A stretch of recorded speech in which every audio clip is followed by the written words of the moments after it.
Nós precisamos realmente repensar o que nós chamamos progresso, o que nós chamamos desenvolvimento. Precisamos partir para uma nova cosmovisão.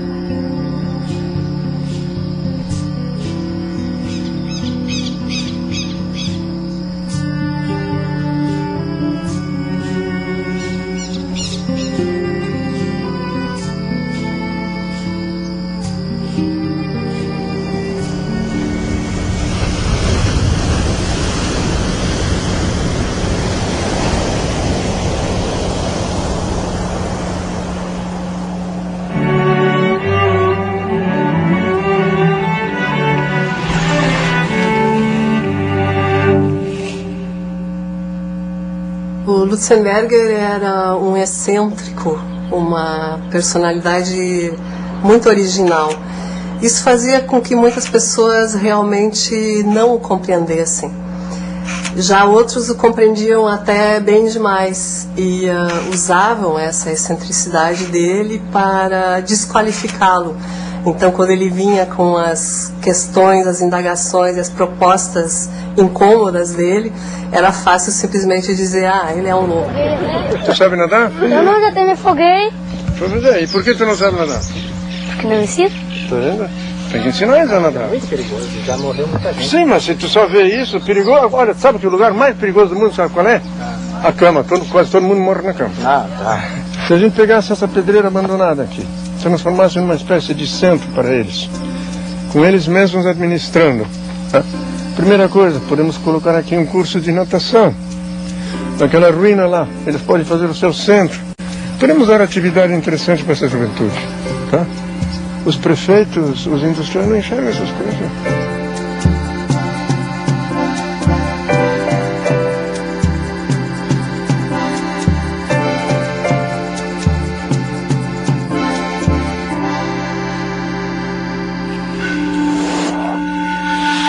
Em 71, 72, quando começou o movimento ecológico, eram os visionários.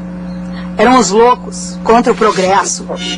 Só que esse louco era um poliglota com profundo domínio de ciências, que influenciou os mais diferentes tipos de pessoas pelo mundo afora e que previu com 30, quase 40 anos de antecedência todos os graves problemas ecológicos que nós estamos enfrentando hoje.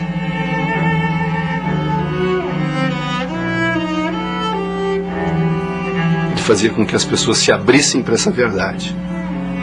Nós somos responsáveis por uma coisa única. O único planeta vivo, o nosso, temos que vê-lo como tal, como um sistema vivo. O gaúcho José Lutzenberger lutou. Morreu esta manhã em Porto Alegre um dos mais importantes ambientalistas do Brasil. O gaúcho José Lutzenberger vai ser enterrado amanhã em Pantano Grande, no Vale do Rio Pardo. Às 10h45 da manhã de hoje, teve uma parada cardíaca e não resistiu. A família não quis falar à imprensa. Pouco tempo, que nosso amigo se mandou daqui, e a sensação que a gente fica é de que tem um tempo enorme assim, que a gente não convive com ele,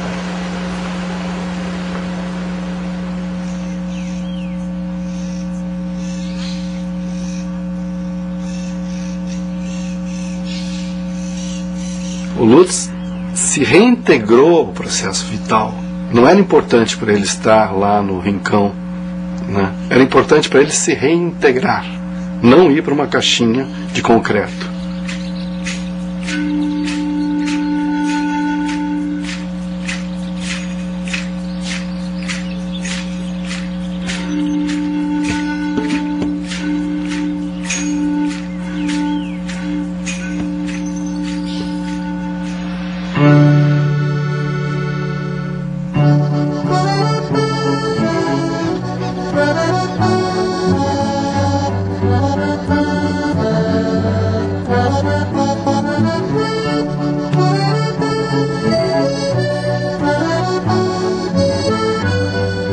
Eu devo muito ao meu pai, pois ele era um grande artista, ele tinha uma incrível capacidade de percepção de harmonias. Eu diria que a coisa mais importante que ele me deu, que eu então levei principalmente para a observação detida e profunda da natureza. O Lutzenberger era pós-graduado em Química nos Estados Unidos e acabou trabalhando durante mais de 10 anos em uma empresa do ramo químico com sede na Europa. Quando essa empresa, acompanhando uma tendência mundial, começou a aderir aos modernos agrotóxicos, isso representou para o Lutzenberger um profundo conflito ético. Por que ele virou ecologista, né? Da sacanagem que era das grandes empresas, ele sempre dizia assim, ó, você já percebeu, Elcio, no momento que você vai numa agropecuária e tem um problema na tua produtividade, na tua cultura, tu chega lá e tu diz, eu tenho isso e isso na minha cultura. Tu não acha estranho que já tem um produto pronto para essa doença? And modern biotechnology is working in that direction. What they really want is take away from the farmer his seed to put on the market seed already covered with fertilizer, with fungicide, with insecticide, and with a herbicide, a total herbicide, for which this particular variety of seed is resistant. Imagine previously, at least, geneticists selected the new cultivars, among other things, for resistance to pests. Now it is resistance to pesticide that counts. So that is a true conspiracy. Então ele já sabia que em 5, 6 anos aparecia aquela doença e o produto estava pronto. Essa é a pura realidade, que ele se tornou ambientalista porque ele viu que ali era o fim da agricultura familiar.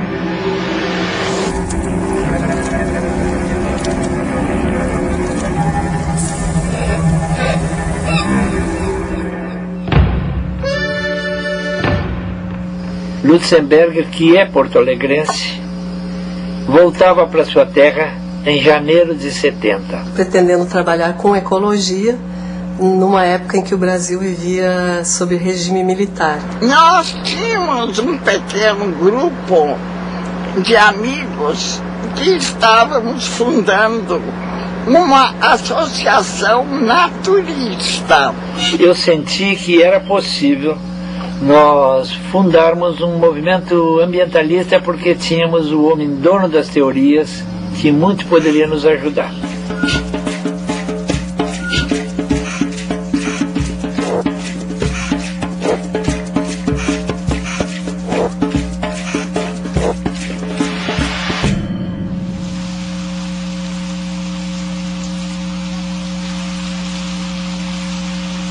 Nós temos hoje uma situação no planeta em que uns 20% da população humana, o chamado primeiro mundo, e isso inclui os ricos do resto, vivem um estilo de vida, o consumismo, que não é sustentável. Um estilo de vida que significa um tremendo esbanjamento de recursos e que só sobrevive às custas de enormes devastações.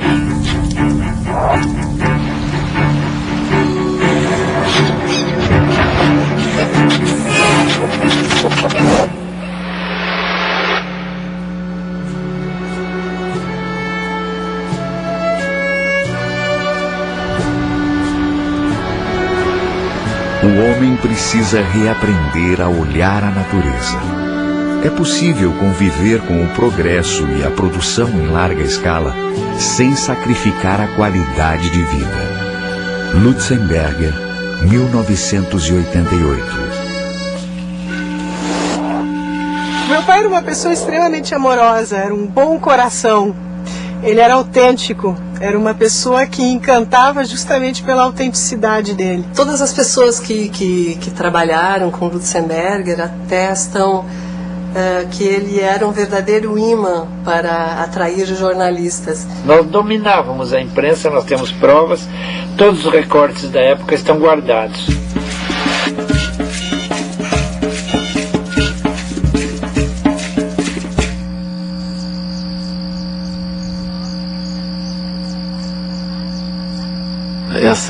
Essa visão mais ampla que o Lutz trouxe, ela também me levou a olhar a questão espiritual. esse ideal de simplicidade que surge na perspectiva ecológica, ele só pode se realizar dentro de uma satisfação interna. Ele me disse assim, isso me chamou a atenção. Eu tenho um filho hoje de 4 anos e ele disse assim, ó: vocês não esperem herdar a propriedade do pai de vocês, e sim entregá-la em perfeitas condições e produzir para seus filhos. Ele deve ter veneração diante da terra, ele deve ver que aquilo é uma coisa que ele está pedindo emprestado para gerações futuras.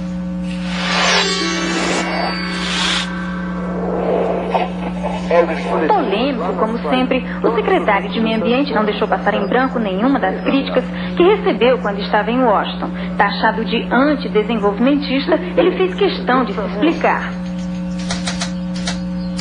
Quando ele sai do ativismo ecológico para vir ao governo, ele sai acreditando que ele poderia, em que pese as limitações do governo, dar uma contribuição importante. Seja bem-vindo, professor. Confiamos que o senhor vai realizar... Aceitar o cargo de secretário especial do Meio Ambiente da Presidência da República no governo Collor foi um grande autossacrifício que o Lutzenberger se impôs. Mas não foi a primeira contradição da vida do Lutz. O Lutz, quando ele decide sair de uma grande multinacional e abandonar uma vida confortável para fazer os questionamentos ao modelo de desenvolvimento já na década de 70, ele faz o processo inverso. E ele se impôs esse sacrifício porque ele tinha pressa em promover mudanças no Brasil e no mundo todo. Nós temos que todos os países do mundo, nos sentarmos juntos e discutir como vamos salvar o planeta. Eu acho que, como o processo do governo Collor foi muito politizado e se associou muito a figura do Lutz ao governo Collor, há uma perda de uma avaliação qualitativa sobre o papel que o Lutz teve naquele momento para o Brasil, no contexto internacional, e as próprias contribuições que ele trouxe dentro do governo. Então, logo que ele assumiu o cargo, ele começou a escrever um livro que ele chamou de Garimpo ou Gestão. Ele não chegou a terminar esse livro, ele foi demitido bem antes disso. Eu, pessoalmente, sou radicalmente contra. E minha permanência no governo depende de uma solução para essa questão.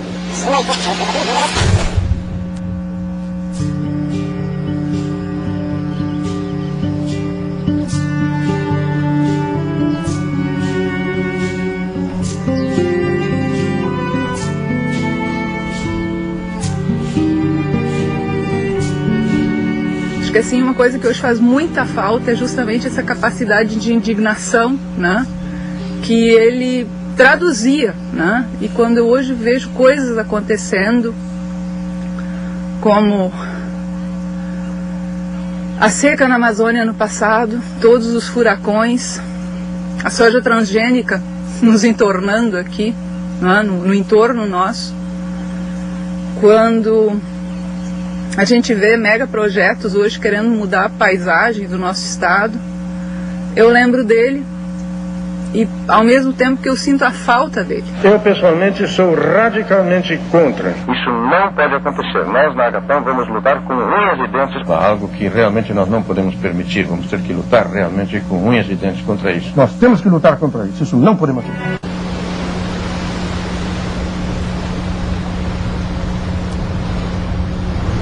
O único planeta vivo, o nosso, temos que vê-lo como tal, como um sistema vivo e achar formas de civilização que signifiquem integração com esse grande sistema vivo.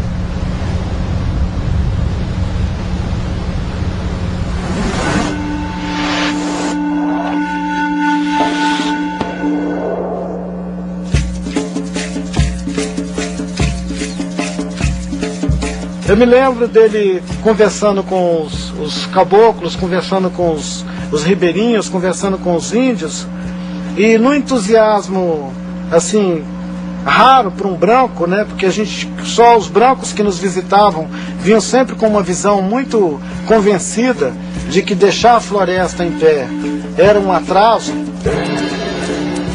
Os povos que nós chamamos de primitivos, como os povos tribais, e também algumas culturas muito altas, como as culturas budistas, hinduístas, shintoístas, tal e outras, Todas elas tinham uma visão holística do mundo, do planeta, como um sistema vivo do qual nós, humanos, fazemos parte.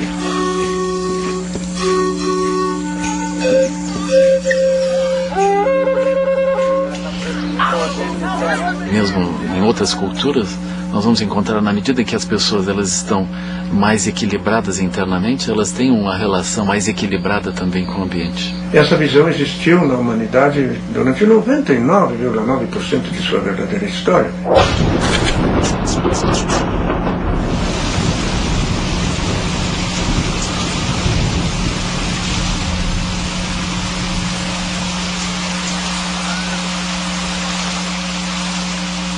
Então, os anormais não são aqueles que ainda vivem aquela vida como viveu a humanidade durante 2 milhões de anos. Os anormais somos nós hoje, que partimos para uma visão totalmente absurda e suicida.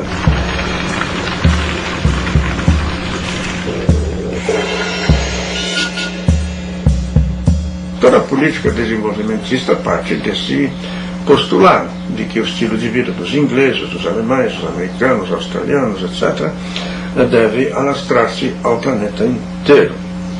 Ora, se esse alvo fosse alcançado, as calamidades viriam mais rapidamente ainda.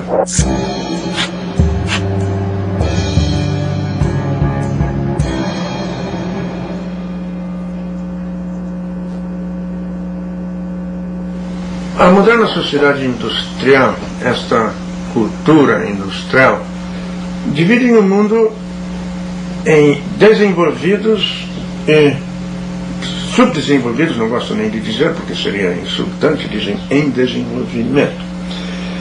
Eu usaria uma linguagem diferente. Na realidade, aqueles que se dizem desenvolvidos estão mal desenvolvidos. Estão levando o mal desenvolvimento para o resto.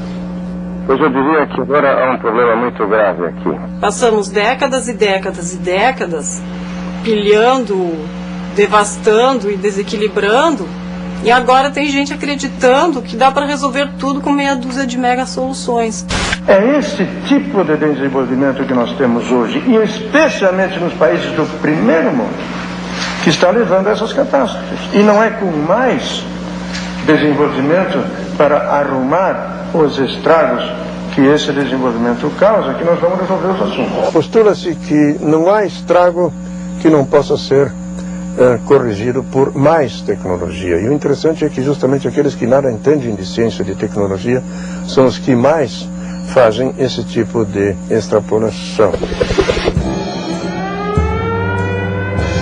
Em 74 houve o surgimento do Programa Nuclear Brasileiro, né, que agora está se reeditando. A gente fazia conta o quanto de energia nuclear precisaria. Então aquilo era rapidamente assim, muitas dezenas de centrais e muitas dezenas de centrais construídas todo ano. Ou nós achamos maneiras de fazer com que a civilização conviva com a criação, ou nós não temos futuro. E aí sim temos que aprender muito daqueles povos que nós, em nossa arrogância baseada em ignorância, chamamos de...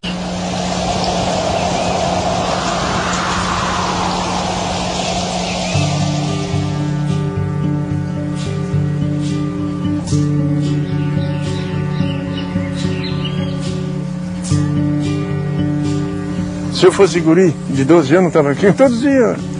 E já tinha construído meu barquinho para brincar aqui dentro. E estava com uma turma grande de gurizada aqui. Em vez de jogar futebol, eu estava aqui. Em vez de ir numa piscina cheia de cloro, aqui. Então, mas aqui vocês podem ver como era aquela que nós acabamos de ver. Então, o que em realidade se deveria de fazer aqui, já durante a exploração, pensar no que ela vai ser depois. Coisa que hoje não acontece. E a autoridade ambiental só acha que quem abre esse buraco tem que fechar de novo. Ora, se fechar isso com o quê? Fazer outro estrago maior ainda, não é?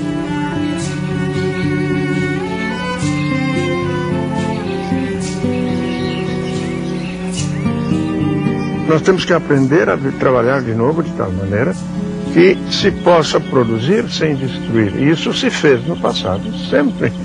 O camponês chinês durante 3.000 anos produziu altíssimas colheitas, melhorando sempre mais o seu solo. O camponês europeu fez isso durante 2000 anos. O nosso colono aqui fez durante mais de 100 anos e continuam alguns fazendo. E não se trata de voltar ao passado, fazer trabalho. Nós podemos até fazer muito melhor do que eles, porque hoje nós temos instrumentos bons, como, por exemplo, essa bomba aqui. Ele não tinha isso no passado.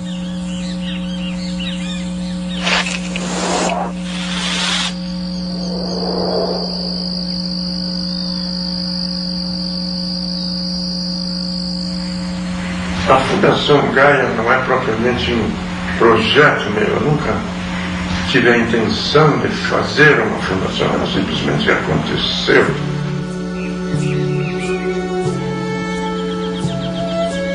A Fundação Gaia ela foi criada em 1987 pelo meu pai e ela cumpre desde então fortemente essa função de manter realmente vivo o legado e o espírito dele.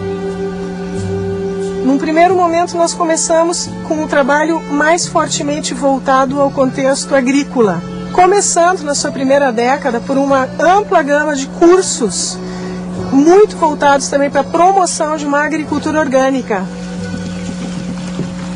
Em Maratá foi feita uma divulgação através de um programa de rádio que tinha uma palestra, uma reunião sobre agricultura familiar, e daquele dia, daquela palestra, surgiu a ideia de que em Maratá serviria como ter uma lavoura demonstrativa do plano que José Lutzenberger queria. Isso, por sua vez, cumpria um importante papel, não só de trazer essas comunidades, de resgatar junto a essas comunidades todo um conhecimento, em grande parte ancestral, de cultivo sustentável da terra, como também de resgatar a autoestima dessas populações. Iniciamos com um pomar de laranja de umbigo, e ali a gente viu em questão de um ano, de uma safra para outra, a evolução que tinha na produtividade, na qualidade e no sabor em relação ao resto do pomar que era convencional.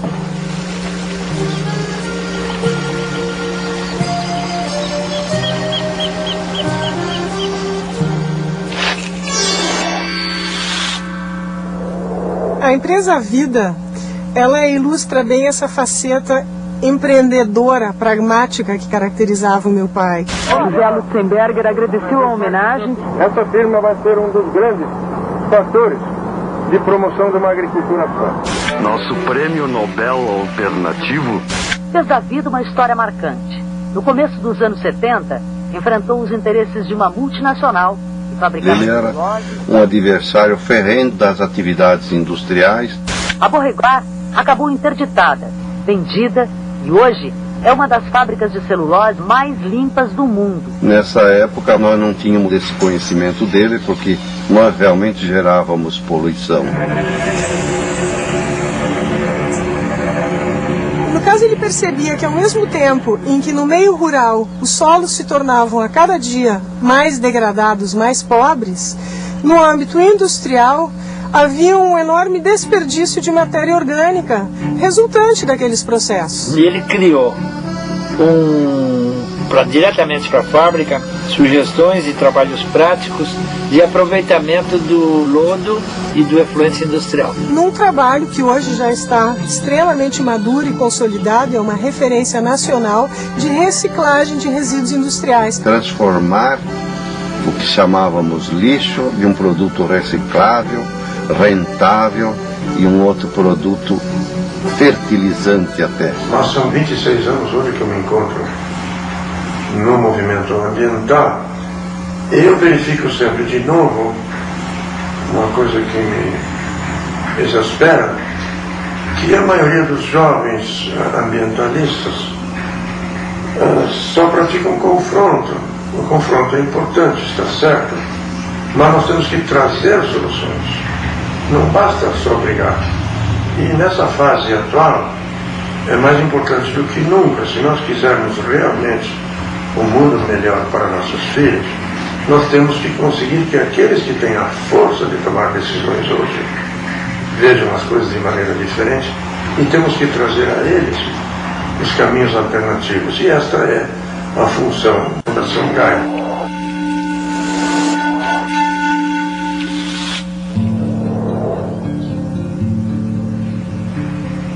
Talvez o aspecto que eu considero agora o mais importante é a educação ambiental para crianças. Esse trabalho é um trabalho lento, muito lento. Tem que se ter paciência, porque a mudança de mentalidade é uma mudança de mentalidade. Essa mudança de mentalidade demora. E isso vem de educação, vem de atividade política. Nós vamos trabalhar com essa juventude e ver se nós motivamos alguns dos jovens para depois fazer a necessária pressão com os pais deles, que são os industriais aqui, com a prefeitura.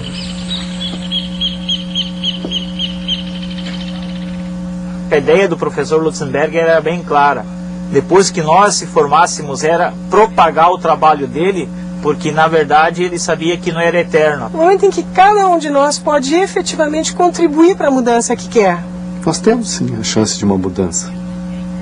Mas o foco é a consciência. E no momento em que a gente toma consciência da situação e a gente compreende a situação e assume para si a responsabilidade de dar a nossa contribuição, ou seja, de fazer a mudança que nós queremos, aí para mim reside a esperança.